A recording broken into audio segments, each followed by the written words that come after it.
dirahmati Allah, marilah kita simak ceramah dari Buya Al-Qasim dengan tema dahsyatnya amalan sholawat di bulan Maulid. Sebelumnya marilah kita bersolawat terlebih dahulu. Allahumma sholli ala Sayyidina Muhammad wa ala ali Sayyidina Muhammad. Selamat menyaksikan. Nanti hari kiamat Nabi Muhammad SAW mengatakan, orang-orang terbaik, orang-orang terdekat, aulakum aqrabukum ilayya, orang-orang yang paling dekat kepadaku nanti di hari kiamat, di saat semua orang panik, semua orang ketakutan, semua orang gelisah, semua orang tidak ada yang merasa aman. Siapakah yang paling dekat, paling aman? Aktsarukum sholatan alayya, orang yang paling banyak salatan. Salatan dapat diartikan salat ataupun bersolawat, namun kata salat bagi ahli syariat diartikan dimulai daripada niat takbir diakhiri dengan salam. Namun ahli thariqah mengartikan salat bilangan salat dan bilangan salawat.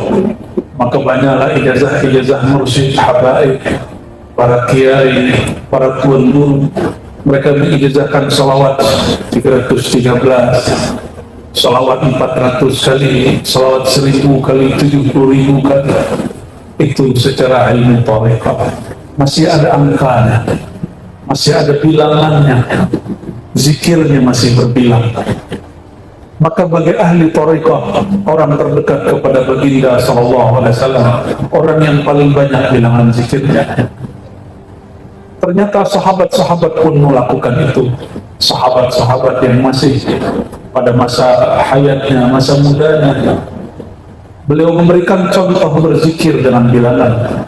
Itulah Sayyidina Abu Sa'id Al-Khudri, Sayyidina Abu Hurairah. Sayyidina Abu Hurairah, saudara-saudaraku, beliau tiadalah tidur kecuali ia berzikir 12.000. Begitu juga sahabat-sahabat yang lain.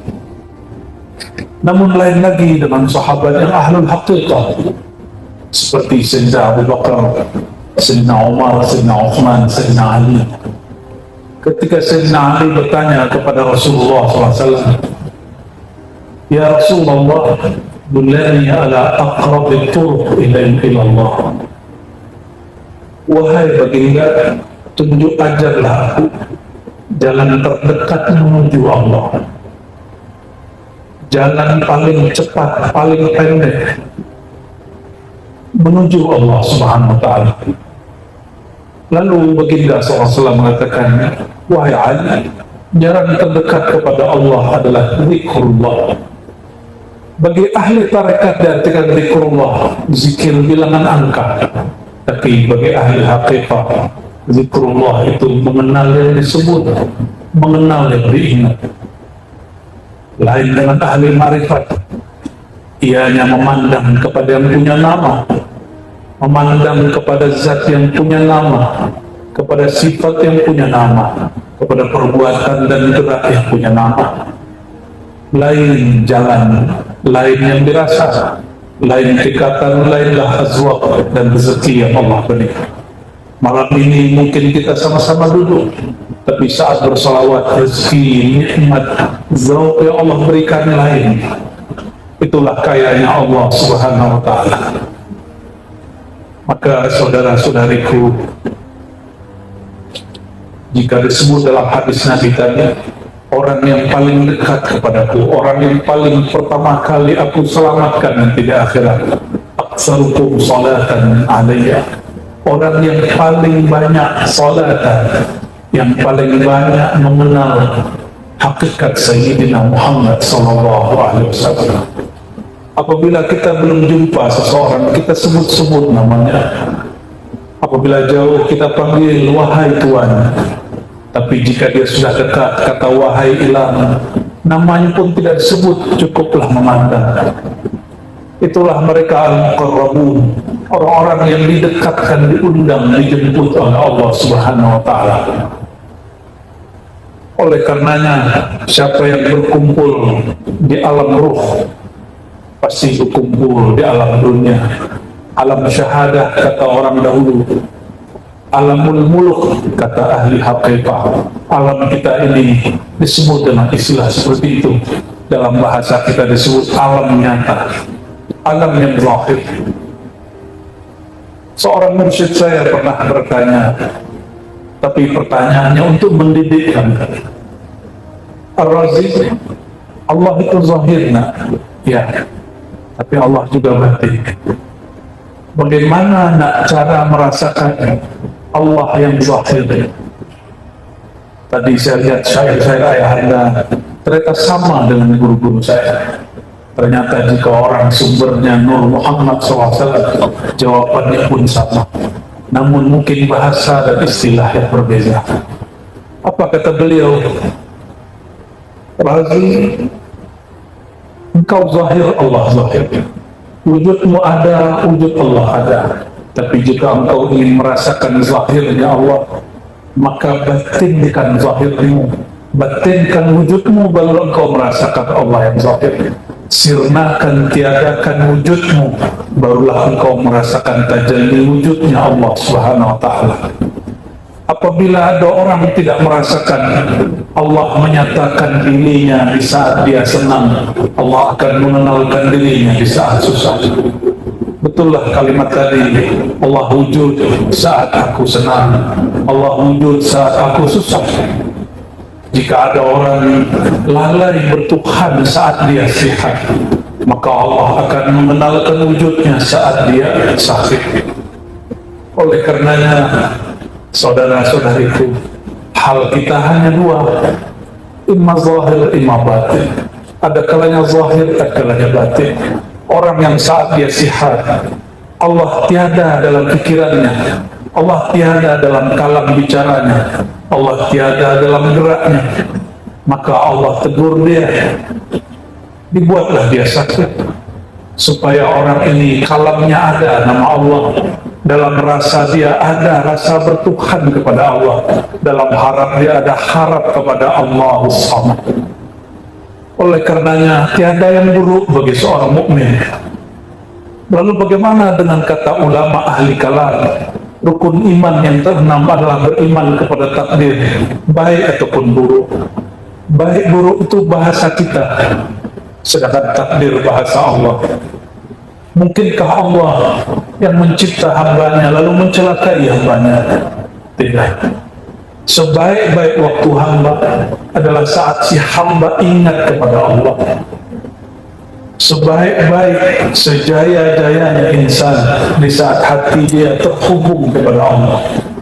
Maka entahlah dia sakit, entahlah dia sehat, tidak penting bagi Allah. Yang penting dia ingat kepada Allah. Jika dia sehat ingat Allah, Allah kekalkan sehatnya.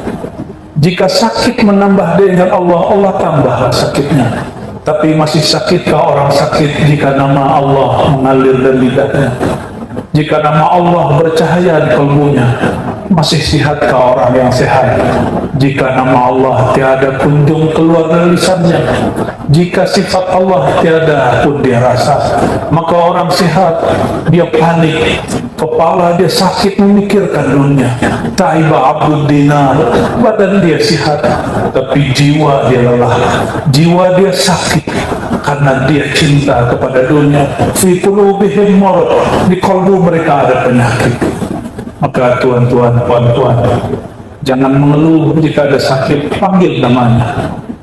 Tadi saya senang ada syair Hu Allah, itulah syairnya, itulah nafas, nafasnya hayatnya manusia.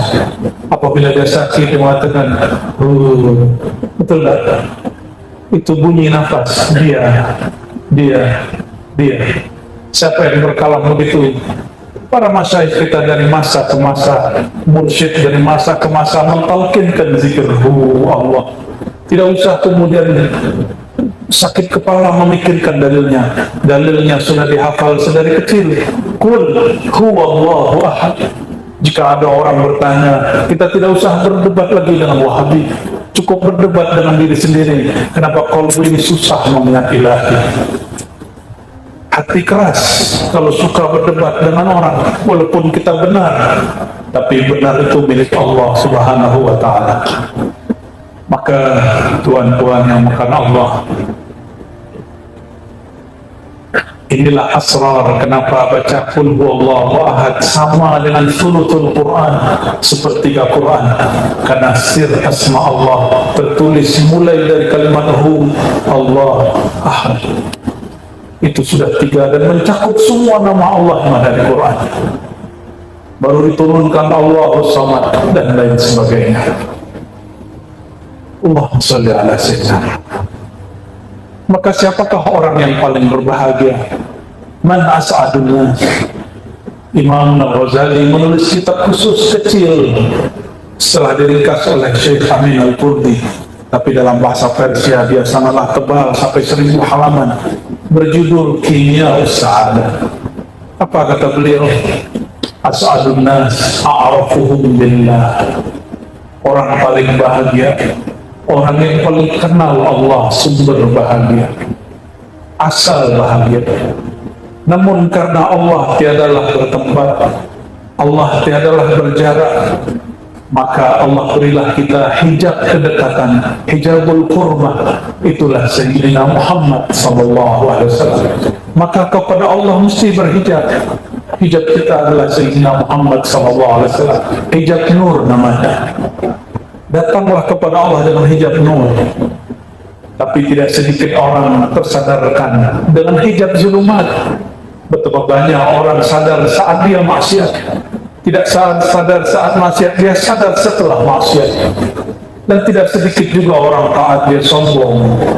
Tidak sedikit orang yang sholawat merasa lebih suci daripada yang tidak sholawat. Betapa banyak orang bertorikot merasa torikotnya lebih mulia dan torikot yang lain. Hijab nur, tapi dalam nur itu hati-hati, ada kegelapan, sebagaimana dalam kegelapan itu ada nur, kecuali nur baginda Nabi Muhammad SAW. Hijabnya dengan Allah, fakana qaba qausaini aw adna. Hijabnya hanya seperti seakan 2 busur panah saja. Artinya antara baginda dan Maulana Allah Ta'ala pun masih berjarak hijab. Itu bukanlah jarak jisim, jarak tempat, itu jarak dalam pengertian zauq. Jika dia tidak berjarak dengan Allah, maka Sayyidina Muhammad SAW akan disembah orang. Maka perlu dah dia dihijab. Satu kali munsyidah di kota Madinah bersyair, penasihat perempuan. Mungkin belum ada munsyidah perempuan. Di masa Rasulullah ada penasihat perempuan, munsyidah. Mereka bersyair, tetapi syairnya sudah mulai menzahirkan yang ayahanda sebut sisi ketuhanan dan kehambaan. Kehambaannya hilang, malah ketuhanan yang muncul. Apa kata mereka, para munsyidah di zaman Rasulullah SAW? Di Sahih Bukhari disebutkan, para perempuan itu mengatakan, Fina nabiyyun ya'lamu ma fil ghad. Bersama kami ada seorang nabi yang tahu masa depan. Kalam ini secara hakikat sahih, tapi secara adab ma'rifat baginda sallallahu alaihi wasallam mengharam itu. Maka kam min haqiqatin yukhaliful ma'rifah, kam min haqiqatin tukhalifu adab al-arifin. Betapa banyak hakikat jika dizahirkan dia akan melanggar adab-adab ahli ma'rifat. Wa sayyidul arifin Sayyidina Muhammad SAW, dan penghulu dari semua orang yang arif adalah Nabi Muhammad SAW. Apa kata beliau? Beliau menegur dan melarang para penasihat munsyidah perempuan, penyair Madinah, janganlah kalian ulang kalimat itu. Walaupun itu real, hakiki terjadi, tapi beliau punya adabul arifin. Inilah yang disebut adab kemakrifatan, adab Sayyidina Muhammad SAW. Inilah yang kemudian terlewati oleh Sayyidina Al-Hallaj. Sayyidina Al-Hallaj imam, la syak, alim kabir. Dia mengerti syariat, dia mengerti tariqah, dia mengerti hakikat. namun dia karam dan terbakar dalam hakikatnya, sehingga gurunya yang ahli adab, ahli ma'rifat Sayyidina Junaid al-Baghdadi mengatakan, ya Hallaj, ya Aba Mansur, la yaqta'uka illa, yang dapat menghentikan engkau hanyalah hukum darah, hukum kematian. Kenapa? Karena kasfu sirri rububiyah kufur, engkau telah menebar rahasia rububiyah pada dirimu. Maka benarlah kata seorang syekh namanya Suhrawardi Al-Maktul. Apa kata beliau? Syaribna fabuhna fasubihat dima'una. Kami meneguk arak ma'rifat, kami meneguk khamar ma'rifat, maka kami jadi mabuk, kami menjadi memelantur, kami bersyatahat. Fasubihat dima'una, maka darah kami dihalalkan, darah kami dikafirkan. Tapi beliau mengatakan, ayuqtalul bawah, apakah seorang pencinta yang mengekspresikan rasa cintanya, rasa rindunya kepada Tuhan, yuqtal, dia mesti dihukum mati? Maka cukuplah itu terjadi di masa lalu, semoga tidak berulang di negeri kita. Cukuplah karya-karya Sidi Hamzah Fansuri dibakar. Cukuplah dulu di Bandar ada seorang syekh namanya Abdul Hamid Datuk Abulung, dia pun dihukum mati. Cukuplah Syekh Siti Jenar, dia dihukum mati. Kita mesti menjaga adab itu jika kita tidak sanggup menjelaskannya. Dan Al-Faqir hamba melihat ayahanda masih menjaga adab itu. Semoga Allah menjaga darah beliau, menjaga hayat beliau. Umat masih membutuhkan beliau. Semoga Allah memberkahi hidup kita semua, memberkahi nur yang ada dalam diri, dan menambah nurnya menjadi nurun ala nur. Allahumma ja'alna nur. Ya Allah, karamkan kami, fanakan kami, dan bakakan kami dalam nur Engkau, nurun Nabiina Muhammad sallallahu alaihi wasallam. Al-Fatihah.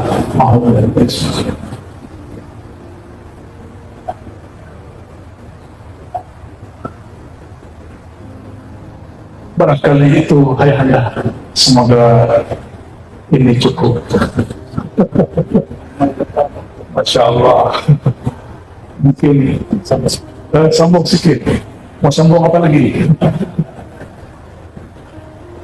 Kalau boleh saya sebut ayahanda ini Hamzah Fansuri zaman sekarang, karena syair Melayu dilanjutkan oleh ulama-ulama Melayu, tapi tidak ada yang semasuk Syekh Hamzah Fansuri kecuali Raja Ali Haji, Kerajaan Lingga, Kepulauan Riau. Beliau berdua pun Raja Ali Haji Naqsyabandi, sedangkan Sidi Hamzah Fansuri beliau Qadiri Khalwati.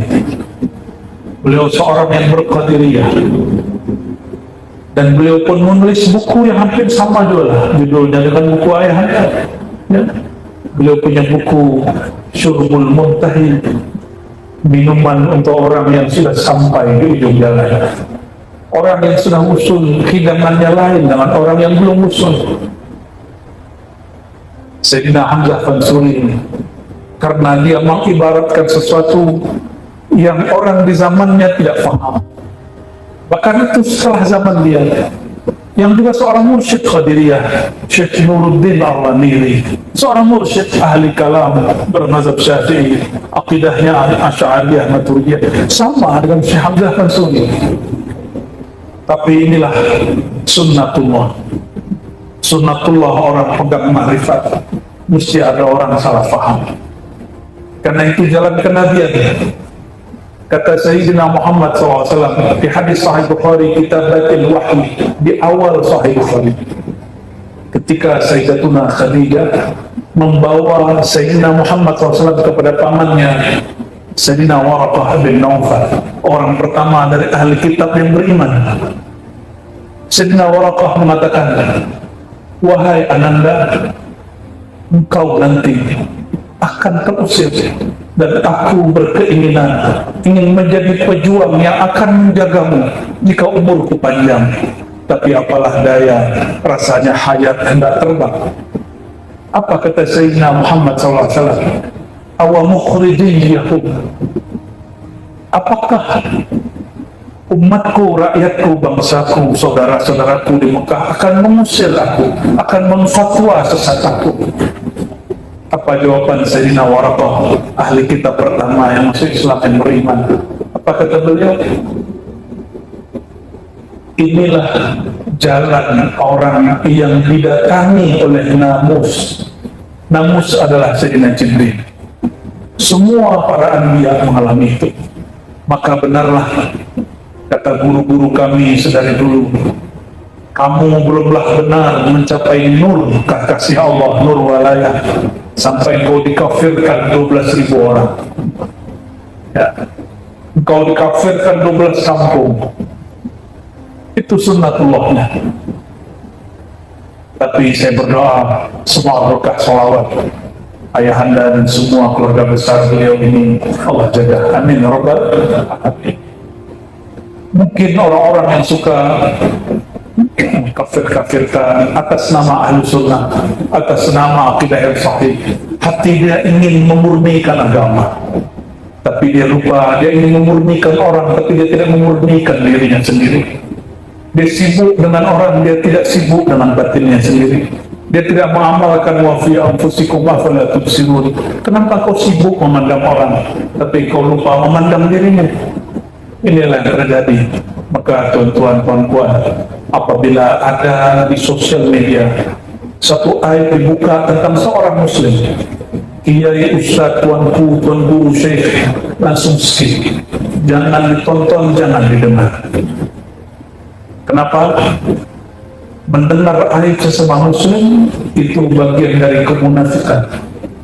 Sibabul muslim fusuq, mencaci muslim, sesama orang beriman, sesama orang Islam, itu kefasikan.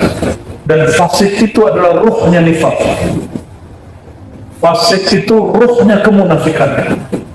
Maka orang munafik itu dia sudah membatinkan kekufuran.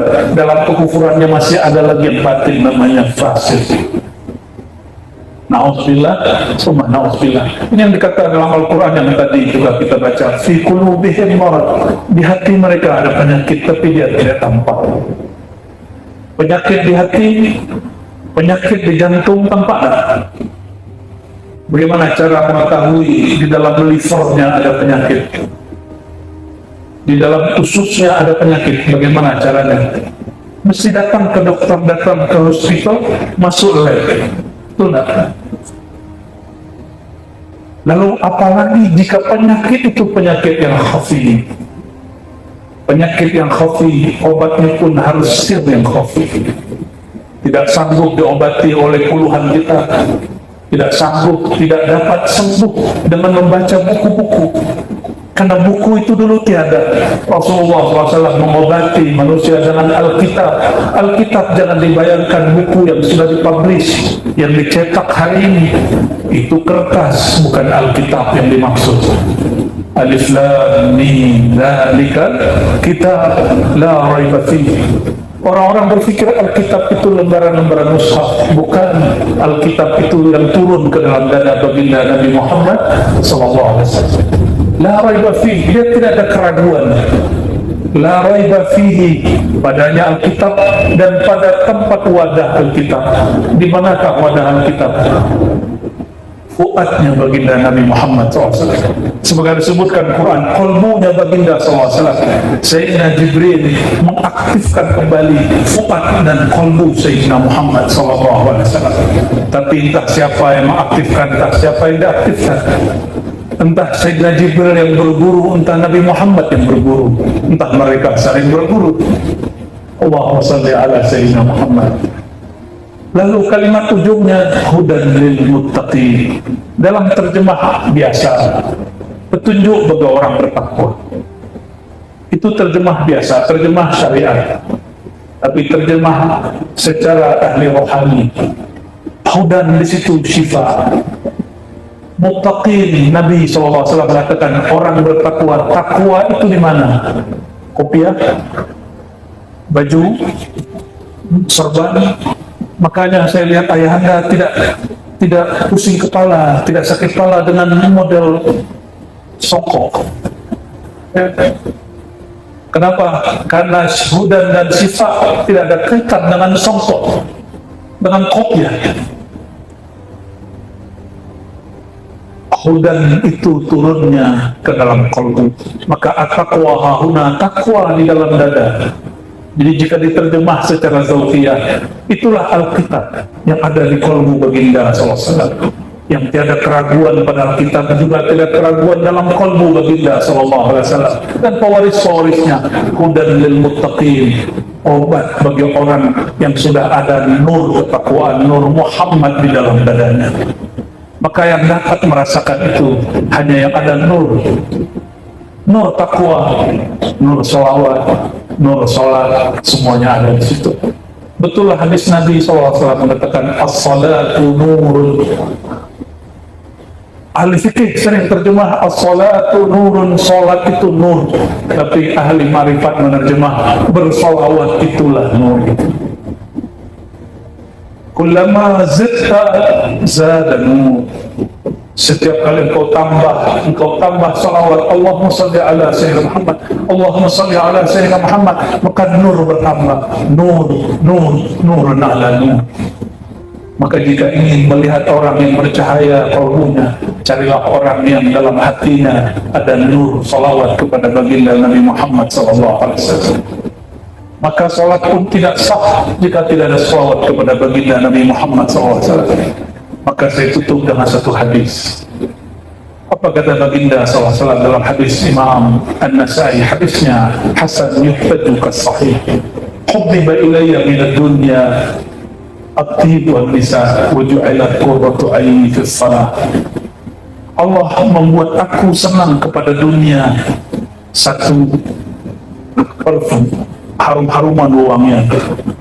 Nah, ini tuannya, ahli parfumnya, ahli wewangiannya. Tapi guru kami Syekh Amin Al-Qurdi, Amin Salim Al-Qurdi, salah satu mufti di Lebanon, berkalam waktu beliau mengkaji tentang syama'il Nabi Muhammad SAW, bahwa Nabi Muhammad SAW menyukai misik, kesuri. Apa kata beliau? Entah misik yang mengharamkan tubuh baginda, entah sebaliknya baginda yang membuat misik menjadi harum membahana. Allahumma salli ala sayyidina Muhammad. Oleh karenanya ahli-ahli makrifat mendendangkan pujiannya, huwa al-miskul khitab. Dialah sebenarnya misik yang sebenar-benarnya, Sayyidina Muhammad SAW. Walaupun tubuh beliau sudah ditanam di Madinah, tapi siapa yang ada makrifat kepadanya, makrifat kepada nur Sayyidina Muhammad SAW, makrifat kepada Ruh Ahmad, maka orang itu harum, orang itu mendapati wewangian baginda Nabi Muhammad SAW. Itulah kenapa Allah kemudian membuat Sayyidina Muhammad SAW menyukai al-misk. Maka karena Rasulullah SAW suka kepada misik, kita pun suka kepada misik. Padahal al-misik al-haqiqi huwa, al-misik sejati adalah Sayyidina Muhammad SAW. Lalu beliau mengatakan an-nisa. Yang kedua yang Allah buat aku suka adalah lawan jenisku, pasanganku. Itu sebabnya para nabi semuanya menikah, hatta Nabi Isa semuanya menikah. Ini yang masih bujang-bujang menikah. Itu dunianya Nabi Muhammad SAW. Kenapa? Orang mengira menikah menjauhkan diri dari Allah. Tidak. Menikah itu justru memandang jamalnya Allah Subhanahu wa ta'ala yang disebut dalam syairnya ayahanda. Jamalullah fi surati banati Hawa, sebagaimana jalalullah fi surati Adam, jalalnya Allah pada citra wajahnya Bani Adam. Maka pancaran tajalli dari jamal indahnya Allah ada pada perempuan. Namun keindahan itu penuh dengan ujian. Inna min azwajikum wa auladikum aduwwan lakum fahdharuhum. Sungguh anak dan pasanganmu akan menjadi musuh ujian bagimu, tapi tidak boleh berlaku kasar. fa'fu wasfahu waghfiru, beri maaflah, sentuhlah, waghfiru, hapuslah masalah dia, jangan ungkit-ungkit kesalahan dia. Itulah kenapa Rasulullah SAW dibuat suka menikah, tidak membujak. Dan yang terakhir, meskipun beliau istrinya cantik-cantik, walaupun semua wangiannya sangatlah harum, tapi pelipur laranya bukanlah nisik, pelipur laranya bukanlah wanita atau bagi wanita laki-laki, bukan juga kendaraan. Imam yang menulis Syawahidul Haq, yang kumpulan Afdhalus Salawat juga, Yusuf Nabahani, mempunyai kitab khusus tentang manaqib Nabi Muhammad SAW. Apa kata beliau?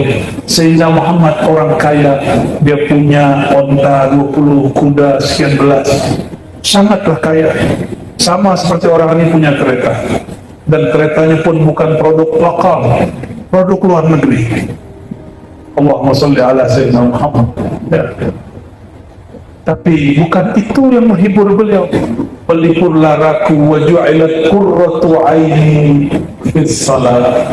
Allah jadikan pelipur laraku di dalam, kata ahli syariat, salat. Tapi ahli ma'rifat mengatakan as-salawat. Itulah makna daripada salat. Jadi salat dalam bahasa Arab lafzun musytarak, kalimat yang mengandung dua makna. Ialah salat, ialah salawat. Maka kita sebut salawat dalam bahasa Arab salati. As-salatu wassalamu alaika. As-salatu bukan salat aku, tapi salawat aku. Oleh karenanya, jika ingin, wahai tuan-tuan semua, saudara-saudariku, ingin membuat bahagia baginda, aksirus salat alaih, perbanyak salawat kepadanya. Dan afdalus salawat, salawat yang paling afdal bukan angka, bukan bilangan. Salawat yang paling utama, salawat orang yang mengenal siapa yang dia salawati, yang merasakan hadir balasan dari zat yang dia salawati. Semoga salawat kita diizinkan untuk dibalas, diizinkan untuk dilimpahkan kembali kepada kita. Amin ya rabbal alamin. Maka tiadalah salah jika thariqah ammah yang dibagi ayahanda, thariqah salawat Jibril, itulah thariqah paling mudah yang menyenangkan hati baginda Nabi Muhammad SAW. Beliau tak butuh salawat kita, kita yang memerlukan limpahan rahmat dari salawat beliau. Maka beliau senang apabila kita senang. Inilah makna dari kalam beliau, ummati. Nah, di Jogja, di Jawa, di Sumatera ada satu kelompok salah faham tentang hadis ummati. Apa kata mereka? Nabi Muhammad itu wafatnya tidak sempurna, karena dia wafat tidak baca la ilaha illallah, yang dibaca ummati. Pernah dengar tak? Baru dengar? Alhamdulillah. Orang ini salah paham. Kata dia, dulu Nabi Muhammad berkalam tapi dia tidak konsisten. Man kana akhir kalamihi la ilaha illallah dakhala jannah.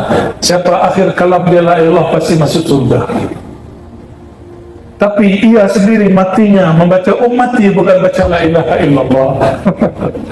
Orang yang tidak paham kajian ma'rifatul, orang ini terbakar hakikat, terbakar zikir ismuzat, kurang bersolawat, kurang bersolawat.